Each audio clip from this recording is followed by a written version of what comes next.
அவங்க 100 கிராம் அதிகமாக இருக்குன்னு சொல்லிட்டு டிஸ்குவாலிஃபை பண்ணியிருக்காங்க. அது ரொம்ப கஷ்டமான விஷயம். அவ்வளோ பெரிய நாட்டில் அதெல்லாம் வந்து கன்ஃபார்மாக செக் பண்ணியிருக்கணும். யாரோ ஒருத்தர் புதுசாக என்ட்ரி ஆனாங்கன்ட்டு இவங்களை தூக்கிட்டு தேவையில்லாமல் ஒரு இதில் போட்டு இப்போ அதனால் ஒரு மெடல் கிடைக்க வேண்டியது கிடைக்காது போச்சு. அது ரொம்ப கஷ்டமான விஷயம். தங்கமோ கோல்டு பிராஸோ சில்வரோ அதை பற்றி ஒன்றும் இல்லை.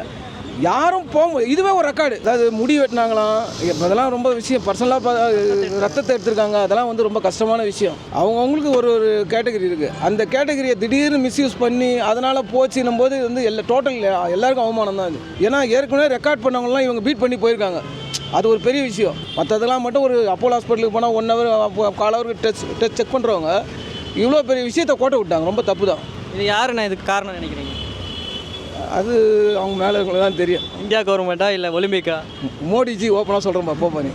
ஒரு நல்ல பிளேயர் இவங்க இழக்கிறாங்க, அவ்வளோதான். யாருக்குமே அடுத்த வாட்டி இன்ட்ரெஸ்ட் வராது. இனிமேல் வந்து மெடல் கிடைக்குன்றதெல்லாம் வந்து ஒலிம்பிக் அது இதெல்லாம் போகும்போது வந்து டவுட்டு தான்.